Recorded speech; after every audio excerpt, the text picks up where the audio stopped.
Pirate Software will go down as one of the smartest creators in all of YouTube history. From fostering one of the most tight-knit communities I've ever seen, getting over 50 million views in 3 months, streaming near 50 hours a week for the past 6 months on Twitch and more recently YouTube. In the last 4 years, game dev has become an increasingly popular genre on YouTube. Videos about game dev typically fall into 2 categories. First, a developer tracking the progress in the form of devlogs, as a way to not only hold themselves accountable, but to gather a community of people that can support them. DevFrog started posting devlogs tracking the development of his game about a year ago, having posted only 8 videos with a total following of almost 20,000 subscribers. This format has proven to work very well for many people. The second category is challenge videos. These videos typically follow the developer attempting to make a game with some form of restriction or shock value. Danny is a very popular game dev that falls into this category. His most video is currently sitting at 19 million views, proving his ability to transcend his niche. DevDuck is a great combination of the 2 genres, posting devlogs and how-to videos, trying to help people that are interested in his development process. Pirate Software is unlike any other game dev on YouTube or Twitch. He streams 8 to 10 hours a day, 6 days a week, only taking Thursday off from streaming as a 16-hour development day. As crazy as that sounds, he actually does that every single day. After his 8 to 10 hour streams, he does 6 to 8 hours of development on his game Heartbound. More on that later.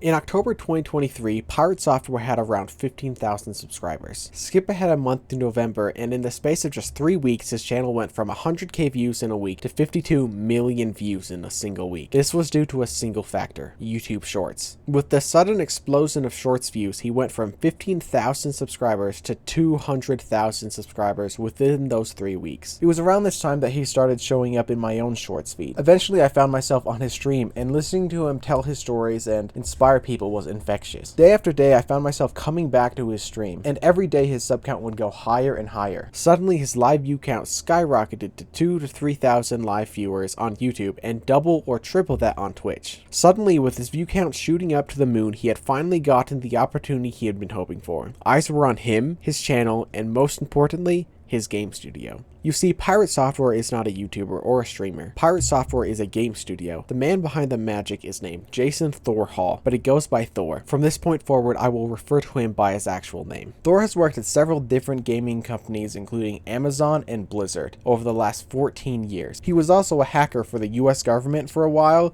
and has won 3 black badges at DEF CON. And in his own words, he is a programmer, hacker, game developer, and all-around giant nerd. He started his company in 2017 and started developing his own games. He started out with a small practice game called Champions of Breakfast. From this, his goal was to learn how to develop a game, build and manage a community, and learn the intricacies of dealing with Steam as a developer. After learning everything that he could, he moved on to his dream project, Heartbound. Heartbound is a non-traditional role-playing game about a boy, his dog, secrets, and sanity. Filled with an insane amount of puns and choices, there is no right way to play this game. By Thor's own definition, it's a very experimental game. He asks everyone to play the demo before buying the game. In doing this, he protects his precious, overwhelmingly positive review score, because most of the people that play the demo and buy the game will actually like the game. As of writing this a few days ago, Thor announced that Heartbound had sold over 60,000 copies. I was a little doubtful of this at first, because on Steam you can see exactly how many reviews a game has at any given moment. Heartbound has only 1,586 reviews. So seeing that, you would think that a game with 60,000 sold copies would have more reviews than that. But I did a little digging, and it turns out that it's estimated that about 1 in 30 people that actually buy a game on Steam leave a review. So if we divide 60,000 by 30, then we get 2,000, which is within margin of error. By multiplying the cost of the game by the game sales, we can see that the game in total gross profit has made just about $600,000. It is important to note that Steam takes a 30% cut of all game sales. So by subtracting 30% by the gross revenue, we get $420,000 left over. So ignoring taxes and everything, that's what gets sent over to his company. One of the best things about Thor is the way he operates his business. He has 2 main employees. Shaye acts as the main artist, and Stijn as the composer or sound designer. Of each game sale, they get 25% each. This is for life. As long as the game game keeps selling, they will continue to get paychecks, even when they aren't working for Thor anymore. Thor takes the remaining 50%. From that amount, he pays for any hardware or software that they may need and gives it to them to keep forever. On top of that, Stijn gets 100% of the revenue from the OST,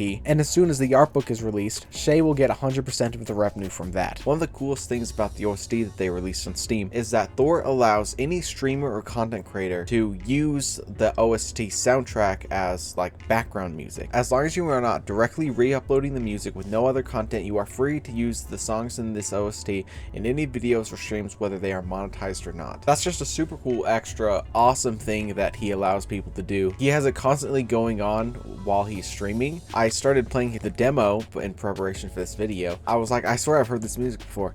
And then it dawned on me that it's the same music. And then it's just like, it really comes together in the game. Another cool thing he's doing is that he's setting up a corporation so he can pay and give benefits to his moderators. Whenever he starts talking about this stuff, he is always adamant that no one should be working for free. Because I think it's easy in that position of power to be like, oh yeah, these people, they do it for free, which a lot of people would do that kind of stuff for free. But now that he's in the position and able to pay them, he's going to. Another awesome thing that he's doing is he runs a ferret rescue.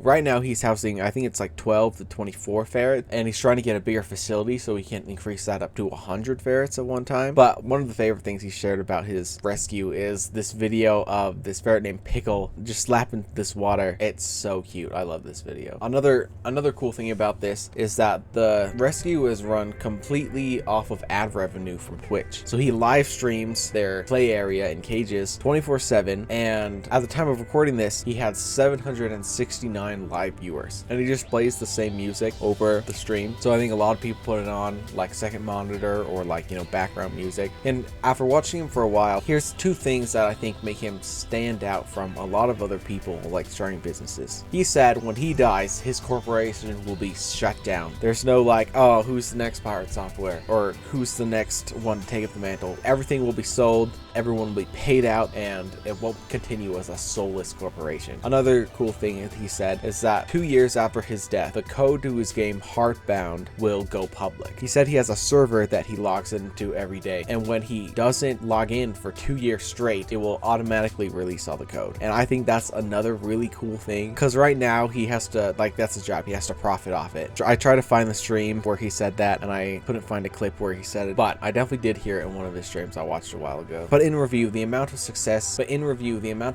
he's had in the last few months is absolutely insane. I think he totally deserves everything that's coming his way. He's been streaming for 6 years with some pretty like moderate success, but then everything took off, and it's amazing to see just where he's taking it. So that's Pirate Software, a game dev company run by Thor. I definitely would suggest checking out his streams, and I'm sure you've seen his shorts around if you're clicking on this video. But thank you for watching. If you made it this far, it's pretty impressive.